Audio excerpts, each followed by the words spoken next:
नगरपालिकेच्या शाळेमध्ये करतोय, इमारतीचं काम चाललेलं आहे. पुणेकरांनो मी केलंय आणि म्हणून तुम्हाला सांगतो की आपल्याला इथंही करायचंय.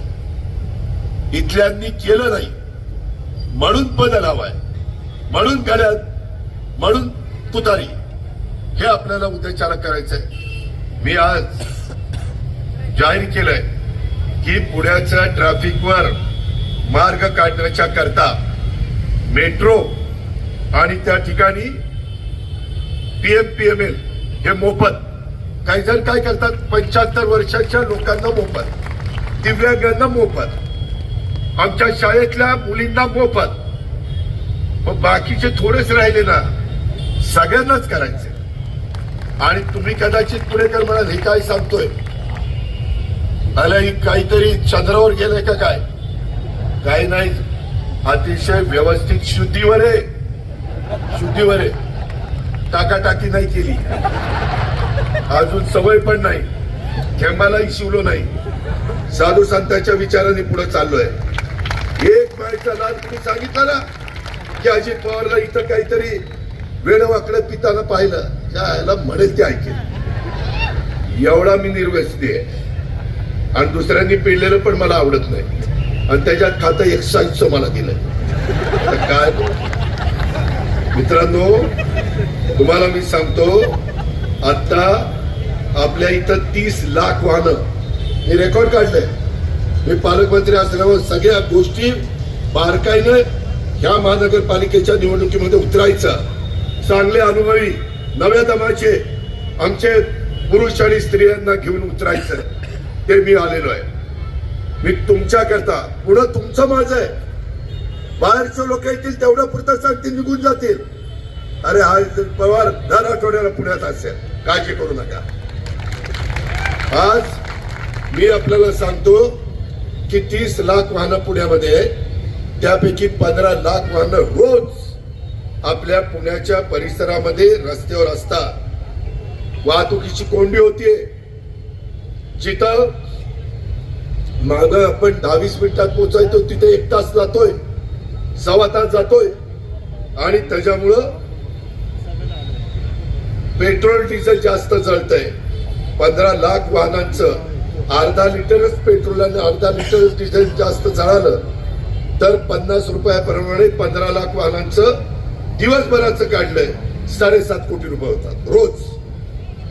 वाया जाणारे मॅन आवर म्हणजे तुमचे तास 150 रुपये धरलेत, 15 लाख 22.5 कोटी होतात. एकूण 30 कोटी रुपये रोज पुणेकरांचे खराब रस्ते आणि ट्रॅफिक याच्यामुळं वाया जातात. रोज 30 कोटी म्हणजे 12 महिन्याचे 10,800 कोटी रुपये याच्यात पुणेकरांचे वाया जात आहे. तुमच्या खिशाला चाट पडते.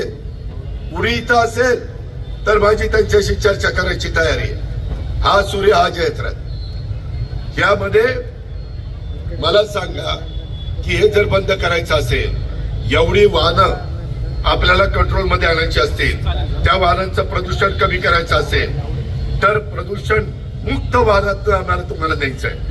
म्हणून मी आमची महानगरपालिका तुम्ही जर आमच्या ताब्यामध्ये दिली पिंपरीची पुण्याची, तर मी मोफत तुम्हाला बस सेवा देतो आणि मेट्रो देतो. काही जणांनी तर आज सांगितलं अजित पवार असं कसं करतात, कॅबिनेटचा निर्णय व्हायला पाहिजे. अरे बाबा, हा निर्णय महानगरपालिकेचा आहे, कॅबिनेटचा काय संबंध आहे? काय कळतं का नाही कुणाला माहिती. खुशाल सांगताय की हा कॉर्पोरेशनचा निर्णय. कॉर्पोरेशनच्या कार्यक्षेत्रात तिथल्या बजेटमध्ये काय करावं हे उद्याच्याला निवडून दिलेले नगरसेवक नगरसेविका करणार आहेत. आणि या पद्धतीनं आपण ते केलं तर आम्हाला मेट्रोला 5 कोटी रुपये आणि आपल्या PMPML ला 20 कोटी रुपये महिन्याला लागतायत. ते तिकीट काढा, अमकं करा, तमकं करा, त्याच्यातला वेळ वाचेल. मेट्रोनी गेल्यानंतर इलेक्ट्रिक वर असल्यामुळं प्रदूषण होणार नाही. त्याच्यातनं बसनी गेल्यानंतर EVच्या बसेस, CNGच्या बसेस, त्याच्यामध्ये प्रदूषण कमी होईल. फुकट जायला, मोफत जायला मिळणार म्हणल्यावर लोक आपली स्वतःची वाहनं कमी रस्त्यावर आणतील. त्यामुळे आपलं प्रदूषण कमी होईल, त्यामुळे माझ्या पुण्याच्या मुला मुलींचं आरोग्य चांगलं राहील, वयस्कर लोकांचं आरोग्य चांगलं राहील. मित्रांनो, मी आज तुमच्या समोर उभा आहे. 8.5 कोटीचं बजेट मी राज्य सरकारचं सादर करतो. तुम्ही बघता त्याच्यामध्ये लाडक्या बहिणींच्या योजनेला 45,000 कोटी रुपये आम्ही देतो. शेतकऱ्यांना वीज माफीला 25,000 कोटी रुपये देतो. म्हणजे 40 आणि 25 जवळपास 45 आणि 25 70,000 कोटी रुपये, 8.5 लाख कोटी 70,000 कोटी रुपये आम्ही देऊ शकतो. इथं आपलं बजेट 13,600 कोटीचं आहे, 12,600 कोटी. मग 12,600 कोटी मध्ये 300 कोटी रुपये ह्या कामाला गेले. बिघडलं कुठं? 300 कोटी तुमचे पैसे किती वाचणार आहेत? 10,800 कोटी रुपये वाचणार. फायद्याचं नाही. मी लाखाचे 12,000 करायला निघालो नाही, 10,800चे 300 कोटी करायला निघालो नाही. यामुळं हे अतिशय विचारपूर्वक रिटायर अधिकाऱ्यांशी चर्चा करून, या क्षेत्रातल्या नामवंतांशी चर्चा करून मी ही योजना आणलेली आहे. आणि तुम्ही फक्त आता बाकीचं राहिलेल्या दिवसात काही प्रलोभन दाखवतील, दमदाटी करतील, काय वाटेल ते करतील, कारण तिथं चटक लागलेली आहे. नदी सुधार कार्यक्रमाच्या निमित्तानं काय टेंडरचं झालं तुम्हाला माहितीये. एसटीपीच्या निमित्तानं मगाशी सुभाषने सांगितलं, तो स्टँडिंगचा चेअरमन होता, अश्विनी स्टँडिंगची चेअरमन होती. या लोकांना विचारा. मित्रांनो, मी माझी प्रशासनावर पकड आहे. तुम्ही बघा, अधिकारी आपल्याला मी सांगितल्यानंतर टरकतात, बाबा ही आपल्याला नाही केलं तर काही आपलं खरं नाही. आणि मी चांगलंच करायला सांगतो, चुकीचं करायला सांगत नाही. आणि त्याकरता मला बदल करून हवा आहे. पण त्याकरता माझ्या पुणेकरांची, वडीलधाऱ्यांचे मला आशीर्वाद हवे. माझ्या आया बहिणी, लाडक्या बहिणी आहे, तुमची मला मदत हवी आहे. माझ्या भावंडांनो, माझ्या बांधवांनो, तुमचं मला सहकार्य हवंय. मी करून दाखवणारा माणूस आहे. आणि मी पिंपरी चिंचवडमध्ये केलेलं जगाने, देशाने, राज्याने बघितलेलं. बारामतीमध्ये जर गेला ना, तुम्ही म्हणाल अरे काय ह्याने केलंय बारामती, एवढं सुंदर शहर केलेलं आहे. अजूनही त्याच्यात भर घालतोय. परंतु हे आपलं जगातलं एक महत्वाचं केंद्र आहे. विद्येचा बाहेरकर ह्याच्यामध्ये CIIT आणतोय. 220 कोटी रुपये टाटा ट्रस्टने घातले, 50 कोटी आपण, 270 कोटीचं काम बाणेरला चाललेलं आहे. त्याच्यातनं मुलांना, मुलींना नवीन शिक्षण आम्ही देणार आहे. त्याच्यातून AI, आर्टिफिशियल इंटेलिजन्स, कृत्रिम बुद्धिमत्ता, ह्याचा वापर आता जगात सगळीकडे सुरू झालेला आहे. तुम्ही IT मध्ये काम करणाऱ्यांना विचारा, हे आपल्याला नवीन पिढी घडवायची आहे, ते आपण करूया. तुम्हाला लिकेजेस आहेत ना, तिथं चुका चाललेल्या आहेत, ते सगळं मी बंद करून देईन. आता मोठ्या प्रमाणावर टेंडरची रिंग करतात. त्यांना पाहिजे त्याच लोकांना टेंडर मिळत आहे. आणि इतरांना प्री क्वालिफिकेशन मध्येच कॅन्सल करतात. का तर तुम्ही ह्याच्यात बसत नाही, त्याच्यात बसत नाही. अटीच अशा घालायच्या की त्यांचीच माणसं बसली पाहिजे, दुसरी माणसं बसलीच नाही पाहिजे. हे सगळं चाललेलं बाबांनो. त्याकरता आपल्याला बदल हवा आहे. म्हणून आज मी या सभेच्या निमित्तानं तुम्हाला आवाहन करीन, तुम्ही आपापल्या घरी गेल्यावर आजूबाजूला एक सांगा. अजित पवार सांगत होता ते जरा आम्हाला पटत होतं, एकदा बघू तरी त्याच्या हातात देऊन सूत्र नाही. मी पुणेकरांचा चेहरा मोरा बदलला ना, नावाचा अजित पवार सांगणार. थांबा थांबा, घड्याळाची बटन दाबा, वादा करून जाऊ. काय वादा, वादा दादाचा वादा आहेच, पण घड्याळाचं बटन दाबलं तर वादा, नाही तर कशाचा वादा. त्यामुळं तुतारी पण आहे त्याच्यात. जरा लांब गेलो होतो, आता जवळ जवळ येतोय.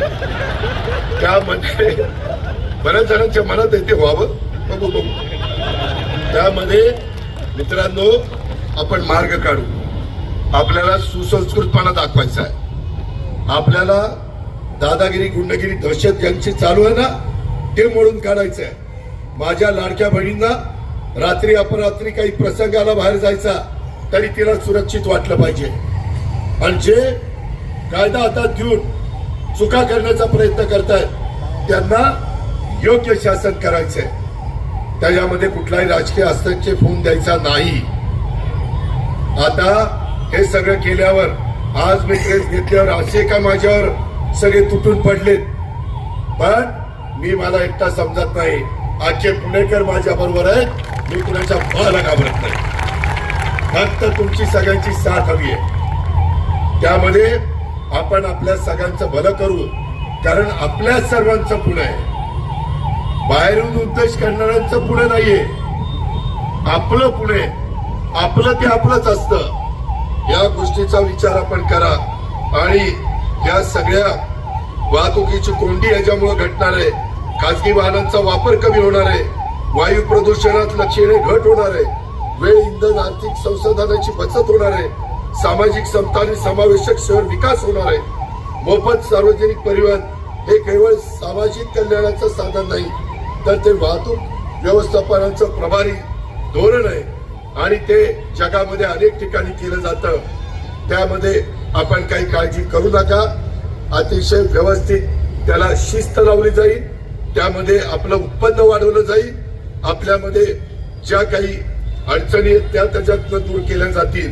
पण त्याकरता तुमच्या पवित्र बहुमोल अशा प्रकारच्या मताची गरज ही आम्हाला उद्याच्या 15 तारखेला हवी आहे. आणि त्याच्यानंतर आम्ही ही 5 कामाबरोबर झोपडपट्ट्यांचं पुनर्वसन, जुन्या इमारतींचा पुनर्विकास, पुणेकरांच्या प्रति उत्तरदायित्व म्हणून काही विशेष गोष्टी करणारे 150 पुणे मॉडेल शाळांची उभारणी आम्ही करणार आहे. यामध्ये क्रीडा, कला, संस्कृती या क्षेत्रासाठी देखील आम्हाला बरेच काही करण्याचा मानस आहे. यासाठी आम्ही आराखडा तयार केलेला आहे. परंतु त्याची अंमलबजावणी करण्याच्या करता महानगरपालिकेची सूत्र ही आम्हा लोकांच्या हातामध्ये पाहिजे. हे मी आजच्या या सभेच्या निमित्तानं सांगू इच्छितो. आणि या नागरिकांच्या समोर हेही सांगतो, बाबांनो, तुम्ही आमच्यावर जर विश्वास टाकला तर त्या विश्वासाला कुठंही मी तडा जाऊ देणार नाही. मी बारकाईने यांच्याकडे लक्ष ठेवी. जसं पिंपरी चिंचवडला 25 वर्ष सांभाळलं तसं तुम्हाला मी योग्य पद्धतीनं दिशा देण्याचं काम करीन, सुधारणा करीन. तुम्हालाही समाधान वाटेल की अजित पवार जो बोलला तसं अजित पवारनी केलं. त्याकरता आपण मला साथ द्या, आशीर्वाद द्या, मत द्या, एवढंच सांगतो आणि आपल्या सगळ्यांची रजा घेतो. जय हिंद, जय महाराष्ट्र, जय राष्ट्रवादी.